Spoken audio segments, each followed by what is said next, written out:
श्राद्ध या पितृपक्ष के बारे में तो हम सभी जानते हैं कि ये क्यों मनाए जाते हैं, लेकिन श्राद्ध पर्व की कहानी शायद आपको पता नहीं होगी।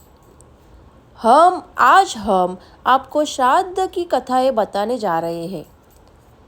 श्राद्ध की कथा।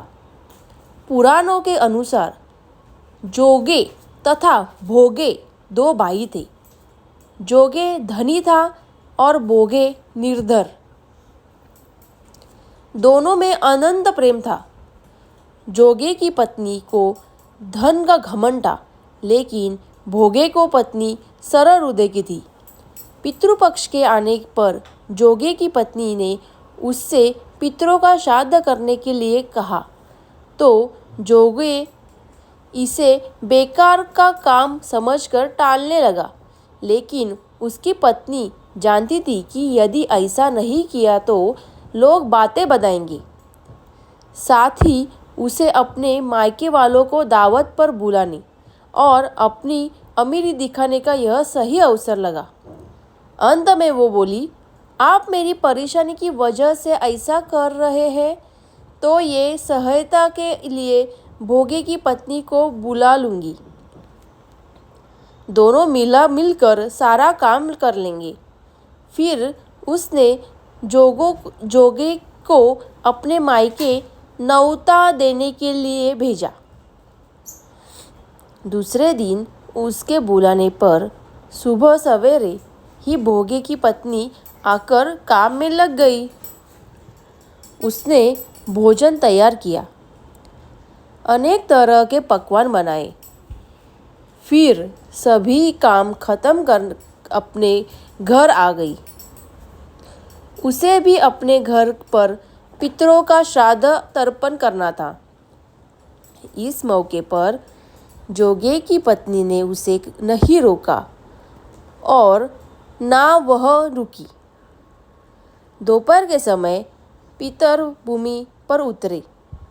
जोगे भोगे के पितर पहले जोगे के यहाँ गए तो उन्होंने देखा कि उसके ससुराल वाले पहले से ही भोजन पर जुटे हुए हैं। आखिरी में वो भोगे के घर गए। वहाँ पितरों के नाम पर आगियारी दे गई थी। पितरों ने आगियारी की राख चाटी और भूखे ही नदी के तट पर पहुँच गए। थोड़ी देर में सभी पितर एकत्र हुए और अपने अपने यहाँ के श्राद्धों की तारीफें करने लगी। जोगे भोगे के पितरों ने अपनी आप बीती कही। फिर वो सोचने लगे, यदि भोगे समर्थ होता तो उन्हें भूखा नहीं रहना पड़ता। लेकिन भोगे के घर में तो 2 वक्त की रोटी भी खाने को नहीं थी। यही सब सोचकर उन्हें भोगे पर दया आ गई। अचानक वो खुशी में चिल्लाने लगे कि भोगे के घर धन हो जाए, भोगे भी धनवान हो जाए। शाम हो गई और भोगे के बच्चे भी भूखे थे। उन्होंने अपनी माँ से कहा, भूख लगी है। तब उन्हें टालने के लिए भोगे की पत्नी ने कहा, जाओ आंगन में औधी रखी है, जाओ उसे खोल लो और जो भी मिले बांट कर खा लेना। बच्चे वहाँ जाते हैं तो देखते हैं कि हौदी मोहरों से भरी पड़ी है। वे दौड़े कर माँ के पास पहुँचे और सारी बातें बताई।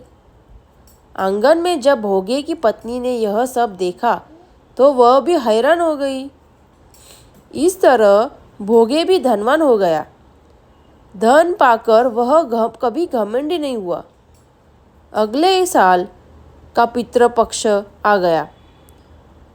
भोगे की पत्नी ने श्राद्ध के दिन 56 प्रकार के भोग बनाए।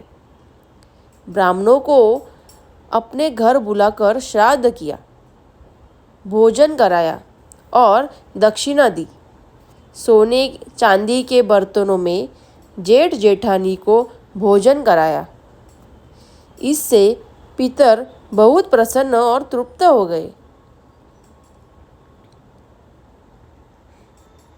ऐसी ही मेरी कहानी आपको पसंद आए तो और भी कहानी सुनने के लिए मेरा चैनल सब्सक्राइब करना। Thank you.